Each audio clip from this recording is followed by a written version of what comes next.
There's a pretty big war or split of factions going on within Bitcoin at the moment. I don't know if you've heard the debate going on with Bitcoin Core, which is the main, the most important thing to Bitcoin, really. And they want to remove this thing, op_return. And, I'm not technical in the slightest, so this is a very basic overview, and I'll talk about what I'm doing at this stage. So some people are switching their nodes, they're running knots instead of running Bitcoin Core. Well, instead of updating Bitcoin Core. And put that aside. With Bitcoin, you can choose whatever software you want to run, whether it's knots, core, something else, Palmer node. Absolutely no drama. You do you. That's the beautiful choice of Bitcoin. And to be able to attack someone else for making their own sovereign decision, what the fuck? This fuck you money. What happens to the ethos of Bitcoin? Don't trust, verify. We get to do that. We get to choose what we run. And then once we make our own choice, we should all be adults, in my opinion, and be able to choose to do and run whatever we like, and for that not to be attacked, slandered, for people to break year-long friendships, business partnerships, for it's sort of, I wasn't here for 2017, the block size wars. I got here a little bit after, but that almost broke Bitcoin. And if this nonsense keeps going on, it makes me think of that clause that BlackRock put in their ETF prospectus, whatever it's called. There's this game called Padiddle. When there's one headlight in a car out or completely dim, you say Padiddle. If you get three, whoever's in the car needs to do something good. Good game with your wife, loved ones, if you know what I mean. But anyway, coming back to the BlackRock ETF. They put a clause in there that if Bitcoin split, they could go with whatever chain that they deemed fit, and it doesn't need to be the correct chain, it doesn't need to be the longest chain, it doesn't need to be the most profitable chain. So I wonder where this debate has really come from. Is it really coming from the core devs, or is someone being paid within the core devs to be able to push spam on to Bitcoin? They say it's a valid transaction if they pay the fee. Okay, that's cool, but we can still choose to be able to run whatever node clients that we like. And so a lot of people are switching over to knots. Now I'm running a Raspberry Pi with Bitcoin Core on it, and it's not as easy to just load knots instead of if it was a start 9 or something super easy. It's like plug and play. It's absolutely no drama. But it's not just like a flick of a switch for me. So what am I doing at the moment?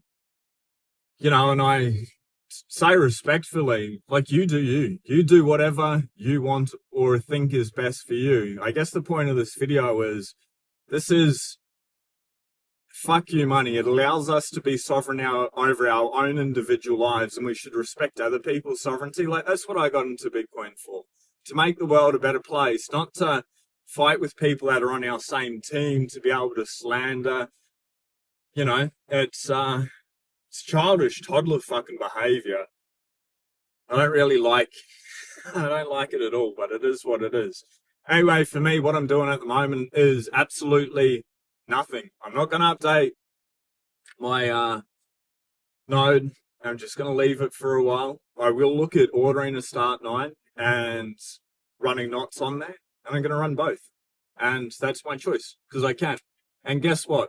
People, they can go knots or they can go core, and they can switch back and forth as many times as they want. Obviously they're going to have to download the entire blockchain, and for me that took 2 weeks before we got Starlink. But I think with Starlink it should probably be 15 to 18 hours, and we should be able to get that done. I think where the issues come, and I'm not for spam on Bitcoin. If people want a shitcoin, my opinion is to go do that on Ethereum, Solana, XRP, one of those just shit chains that can store arbitrary data. I don't want to store arbitrary data in my node. Why? Because nodes make Bitcoin decentralized, and the cheaper we can make nodes for people, the more decentralized Bitcoin becomes. And yes, again, this is very basic, it's limited understanding. But that's what I'm choosing. That's the joy about Bitcoin. We can interact with it in any way that we choose. And no government, entity, institution, company, corporation, individual can get in the way of that. I guess unless they physically lock you up and you simply can't do these things. But if you can get in front of a computer or an iPhone, or just a smartphone in general, nobody can stop you, which is pretty fucking amazing. Really freaking amazing. And I think that's what I love about it. So that's what I'm going to do. Absolutely nothing at this stage. And I'll look into getting a start 9 and running knots and running both. And as time goes past, we'll see what happens. But what I'm most interested in is what plays out. And if we do a hard fork, and then what happens with BlackRock. Now, if that happens, I think there's a greater game theory going on. And, you know, if there's a hard fork, you're going to have the Bitcoin you have now, and you're going to have whatever the new hard fork is called. Bitcoin Core, probably. Or Bitcoin Spam. I'm playing. And I think, you know, one's going to do well, one's not. It's very similar to Bitcoin Cash or Bitcoin Satoshi Vision, whatever those forks are. Fucking Dogecoin, obviously, they played around with the digits and stuff, but originally that was a fork of Bitcoin. That's proof of work. It's still a load of shit, but it'll be, what one do you hold on to? How do you stay free? How do you stay sovereign? What's the real Bitcoin at that moment? In that situation, I'm just going to hold both. And it's going to be hard because one's going to rally, or they may both rally short term, and I think one's going to die. And a lot of us are going to look back and be like, fuck, if only I sold the second fork one at the top, I would have made this many millions of dollars, or hundreds of thousands, or thousands or hundreds of bucks, whatever it is, for yourself. And, you know, in hindsight, it's 2020. Everyone thinks they could have been a genius, but most people don't pick the top. And to be able to pick the right one with the shenanigans going on, I don't know. It's a crazy time. I can see this blowing up a lot more than what it has. And I just wanted to make a short video for 2 reasons. One, I've stayed consistent for like the last 4 years, getting a video out every week. Or thereabouts on average at least. And last week I didn't get a video out. Absolutely under the pump with the company.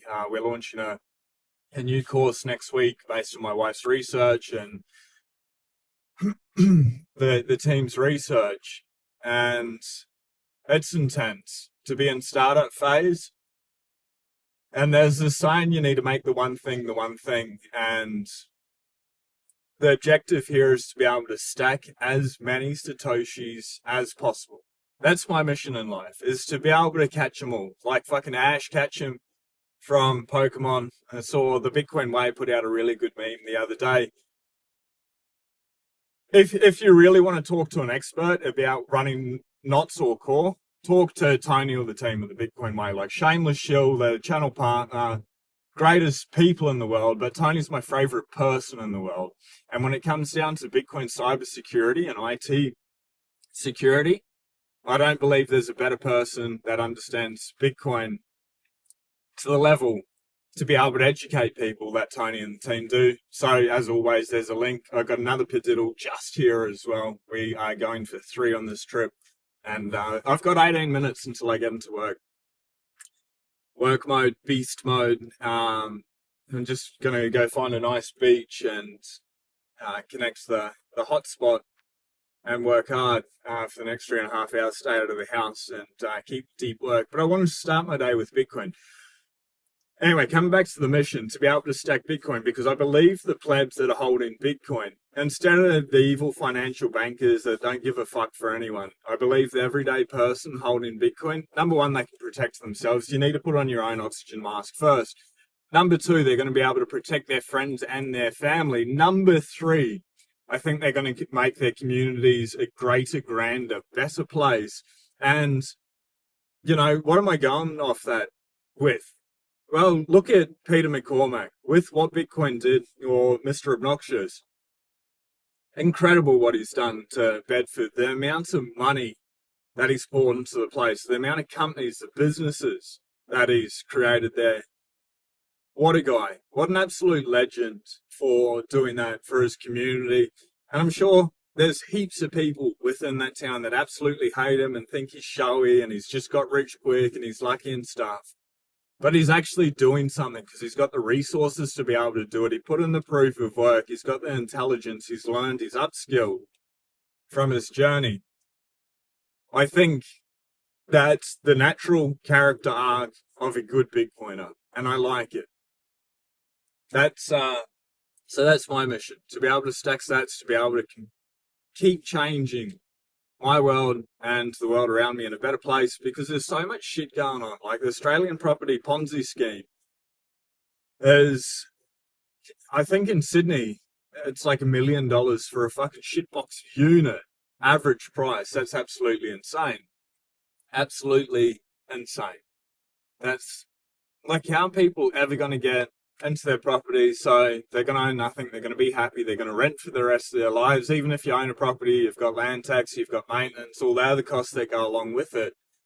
It's expensive, but at least you can, at least you get to do all the maintenance on it yourself. You can cut in dog doors if you need to. And even though the appreciation of it is really only in line with the M3 money supply, about 10% per year, at least you can keep your purchasing power, or only lose a little bit after you pay stamp duty and all that shit when you sell it, depending on how hard you hold it. But I think Bitcoin is the single most important asset to be paying attention to, especially in Australia. The M3 money supply, which the money within Australia expanded 57% in the last 5 years. It's like 100-something% in the last 10. It's absolutely crazy. So it's working out to be about 10% per year. And Bitcoin's appreciated about 55% per year. Which one's easier to hold? Which one's easier to be able to save for that house deposit? Yes, there's usually 3 green. Fucking don't you to run out. A kid just starting to walk straight out across the road. Would not want anything bad to be able to happen. Anyway, I'm going to go down to the end of the road and turn around and get back to the beach. But Bitcoin, it doesn't give a fuck. And by holding it, you shouldn't give a fuck. Do what you want. Run your own software.